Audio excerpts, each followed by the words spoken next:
et l'extinction des espèces et du domaine du passé. Bienvenue au parc Jurassique. Jurassic Park est réalisé par un certain Steven Spielberg. Waouh, toute cette intro pour dire ça, je pense que j'aurais pu fermer ma gueule, on aurait compris à mon avis. Et il est également produit par Universal. Et si Jurassic Park est sorti en salle le 20 octobre 1993, je précise que c'est la sortie française, Les 4 dinosaures et le cirque magique sortira le 24 novembre de la même année. Ce film est produit par Spielberg et Universal, ainsi que la société Amblin Animation, dont Spielberg est également le mentor. Ouais, on est en pleine renaissance des dinosaures, comme ils appellent ça aux États-Unis. Jurassic Park vient justement de sortir et a redéfini la façon qu'avait le public de voir ces créatures. Et ce n'est pas la première fois que Universal et Tonton Spielberg s'attaquent à un film ambitieux sur les dinosaures, vu que pas moins d'une demi-décennie avant, sortait sur les écrans le film de Don Bluth que je ne présente même plus. Note à moi-même, arrêtez de faire des références à Don Bluth dans mes vidéos. Cependant, si les œuvres respectives de Bluth et Spielberg ont pulvérisé l'arrière-train du box-office, le film d'aujourd'hui a mangé les restes, se coltinant un score de 9 millions de dollars sur un budget de 20 millions. Ainsi naquit We Are Back, A Dinosaur Story, et je vous assure que ce titre n'a rien à voir avec un spin-off de Star Wars. On peut donc parler de la production et de la conception du film. Il s'agit, ça alors, d'une adaptation d'un livre du même nom dont ils ont racheté les droits quelques mois après sa publication. Eh ben, ils sont affamés tels des T-Rex. Et on peut dire qu'ils se sont précipités parce que, manque de bol, le script de base y fait que 20 pages, et Spielberg s'exprima « Ça manque d'intrigue et d'antagoniste à mon goût ». Amblin se consacre sur le projet en 1990, alors que la production de Fievel au Far West se termine. Bon, promis, c'est la dernière. Le film passe par une série de réécritures, toutes supervisées par Spielberg, jusqu'à John Patrick Shanley, qui venait de gagner un Oscar pour son travail sur Moonstruck afin d'écrire la version finale des 4 dinosaures et le cirque magique. Et nous sommes sur un produit non pas réalisé par un, mais bien par 4 réalisateurs différents. Simon Wells, qui avait travaillé sur la supervision de l'animation pour Roger Rabbit, et qui co-réalisera des années plus tard Milo sur Mars, ainsi que Phil Nimblick, là je suis sûr que j'ai mal prononcé le truc, et les frères Ralph et Dick Zondag, qui avaient bossé sur l'animation de... Charlie, mon héros de Don...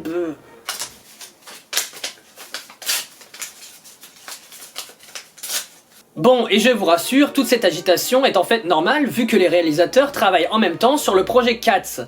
Non, pas celui-là, voilà. Bon, et on n'échappe pas à quelques têtes d'affiche pour le doublage anglais, comme John Goodman et Martin Short, et on aurait pu avoir un méchant doublé par Doc en personne, mais vu comment il se débrouillera plus tard sur Rasputin de Anastasia... Ouais, je suis plutôt content qu'il n'ait pas été retenu. Et pour la petite évolution technique, le film est un des premiers longs métrages d'animation non Disney à utiliser le numérique pour colorier ses animations, comme c'était le cas avec Space Jam par exemple. Notons également la présence de James Horner à la musique, qui avait auparavant fait la musique du Petit Dinosaure, produit par Spielberg et réalisé par Don Bluth. Bon, et inutile de le préciser, Ce qui est débile de dire, vu que je vais quand même le préciser, Spielberg ne s'arrêta pas là niveau dinosaure, vu qu'il continue encore aujourd'hui les projets concernant la saga Jurassic Park / World.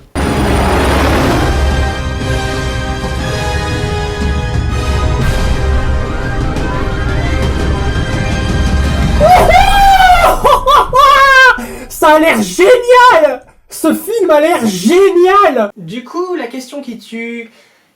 Qu'est-ce qui a foiré concernant le film d'aujourd'hui? J'ai pas réussi à trouver beaucoup d'images des scénaristes et des multiples réécritures, mais ça devait ressembler à ça.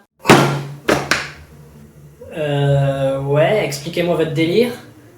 Ceci est la solution à tout problème. Un coffre à jouets, ben voyons. Les dinos. Oui, ça c'est normal, ils sont dans le compte. Le film commence sur une famille d'oiseaux. Les oiseaux, c'est les descendants des dinosaures, ok. Par contre, pourquoi s'attarder 5 minutes entières sur eux? D'où sors-tu, toi? De nulle part, laisse-moi tranquille. Nulle part. Et il a une voix qui me donne envie de bouffer du riz Uncle Ben's. Donc ce sont en fait des dinosaures qu'un professeur a ramenés dans notre monde à travers une machine à voyager dans le temps et leur a donné de l'intelligence avec des céréales. J'ai une autre idée. Et d'un point de vue graphique, ça se voit un peu que le petit dinosaure est passé par là, hein. Mon nom est Rex. Donc j'imagine que toi tu t'appelles Ptero. Je m'appelle Elsa. Je m'appelle Big. Combien on en a mangé aujourd'hui, Bang? Ah non, bon, bah ils avaient plus d'idées pour toi, Rex. Je suis le capitaine Bonneuil, je viens du lointain futur où toutes les espèces sur toutes les planètes ont appris à vivre ensemble, n'est-ce pas, Broom? Ça, c'est vrai. Et on voit un peu le problème que va avoir le film, entre les dinos transformés, le délire de voyager dans le temps et la présence de l'extraterrestre, c'est déjà un petit peu le bordel. Pourquoi la voiture là ? C'est parce que j'avais pas de DeLorean en fait, donc Prenez Gloops, je suis un poisson, on installe bien une forme de science inédite pour l'intrigue, mais ça se limite à ça, histoire de garder le côté simple de l'histoire. Quel est le rapport entre la communion de différentes espèces dans l'univers et le voyage dans le temps ? Et on en est qu'à 10 minutes de film, les enfants. Je vous présente la radio Désir. Avec elle, j'arrive à capter les vœux de l'humanité, en particulier ceux des enfants, car leurs désirs sont les plus vibrants. Ok, alors ça, c'est pas de la science, hein, c'est de la magie. Mais le film utilise bien ça, vu que comme la plupart des gamins souhaitent voir un dinosaure, on comprend donc que le doc fasse ça pour réaliser les rêves. Ok, mais du coup, ça n'a plus rien à voir avec la vie en communion. Le doc va les littéralement larguer depuis le ciel, Ce mec est donc un savant sociopathe. et les voilà à New York où ils font visiblement la rencontre de Louis, un garçon qui lui aussi a du temps à gaspiller dans les inventions. Ah oui, et il est vite remis du fait de voir des dinosaures à son époque qui parlent parce qu'on vient de les droguer, hein. C'est vrai que c'est vachement courant de nos jours. On apprend que le vœu de Louis est d'avoir un ami, et Rex s'engage à l'être. Oui, même moi, je serais dingo d'avoir un ami dino. Bon, et après 5 minutes de remplissage qui ne servent absolument à rien, on découvre... C'est à cause de mes parents. Qu'est-ce qu'ils font, tes parents? Ils s'occupent jamais de moi.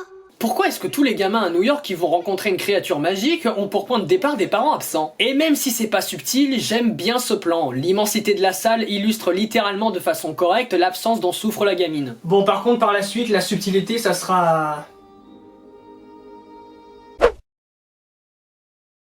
Papa, il reste très tard au bureau et maman, elle s'occupe d'œuvres charitables. Si tu voyais ma mère, tout le temps à m'attraper pour m'embrasser. Oui, ça se voit. Puis elle vient avec eux sans trop se poser de questions, ce qui est compréhensible pour le coup. Dis donc, c'est la première fois que tu sors. Oui, si tu veux, en quelque sorte. Tu sais, petite, les hôtels, ça existe, hein. Ils se joignent à la parade de la ville et à partir de là, pour parler de l'animation, c'est franchement impeccable, on ne s'ennuie pas du tout. Mais par contre, le scénario, il se barre pendant 15 minutes jusqu'à ce que les dinosaures fassent peur aux gens et qu'ils soient pourchassés par l'armée. Je trouve qu'ils sont racés, plein de classe, super, de la tête jusqu'aux griffes. En clair, Toi aussi, je t'aime bien. Putain, je vous jure, elle est en chaleur, cette gamine. Et après un boxon à peu près digne du boxon qui est déjà le film, nous rencontrons notre antagoniste, le frère jumeau maléfique du professeur du début. Et là on a un bref aperçu des habitants du cirque et putain... Sérieux, c'est quoi votre bordel? Qu'est-ce que tu regardes comme ça? Rien, monsieur, elle regarde et elle fait ce qu'elle veut, t'as demeuré. Qu'est-ce que t'as dit, toi? Vous savez, pour une romance que je trouve plutôt forcée entre eux, je trouve que leur duo passe plutôt bien, en particulier grâce à leurs échanges. Bon par contre, vu la tronche et l'accueil, là le cirque du professeur Borgne il aura jamais de public, hein. Même Joker il s'en approche pas. Hein.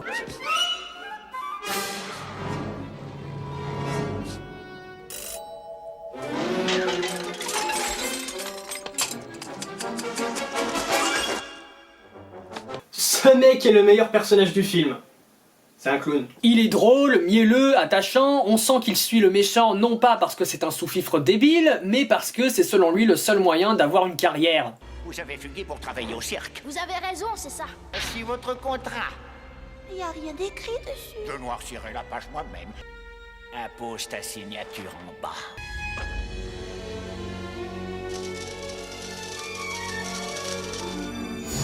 Donc, reparlons de la cohérence du film. On nous a fait tout un début basé sur la science, notamment la mutation et le voyage dans le temps. Tout ça pour avoir chez le méchant de la magie pure. Ok, donc là littéralement vous bossez plus, c'est hop là le chapeau magique et aventure terminée. Ouais. Bon, plus sérieusement, au-delà de ce problème, c'est une atmosphère de méchant qui fait très bien le taf. L'obscurité et la froideur du lieu renforcent un sentiment d'insécurité, et la manipulation de ce mec sur les deux très jeunes enfants ajoute une touche malsaine à l'ambiance.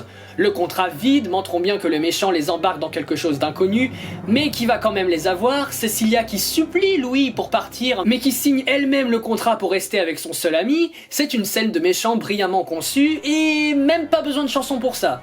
Voici le professeur Mauvais-Oeil et son cirque étrange. Cirque étrange, il est carrément pervers, ouais. Et on entre dans clairement la meilleure partie du film. Les dinosaures ne veulent pas se séparer de leurs amis, et en voyant les pleurs de Cecilia, ils se résignent eux aussi à servir le méchant qui les transforme à nouveau en animaux primitifs. En fait, là où le professeur est un faiseur de rêves, l'autre est un croque-mitaine. Dans l'idée, ça peut fonctionner, s'il n'y avait pas ce problème de cohérence. Pourquoi l'un aurait recours à la magie et pas l'autre? Même la mort du méchant tient plus de la magie et du suggéré que de la science. Après, rien de plus à dire, la fin arrive sur un plateau de cirque, les gamins sont aidés par le clown à récupérer leurs amis et les retransformer en bonnes personnes, le clown envoie péter son patron, gentil professeur vient les aider, le méchant meurt d'une façon terrifiante mais qui n'a aucun sens, les dinos deviennent les meilleurs amis des enfants avec un grand E et fin de l'histoire.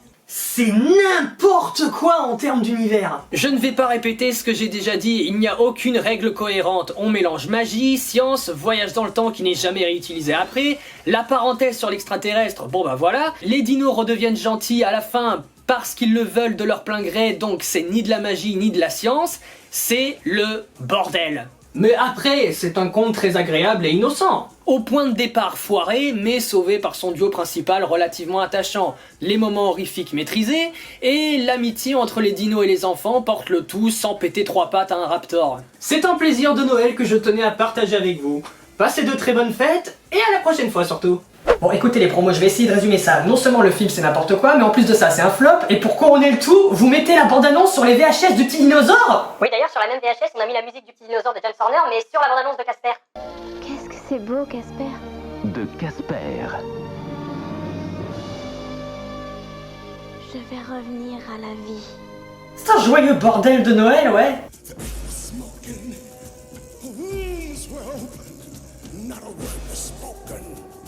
As the first one came out of the ocean and rocked. Woo!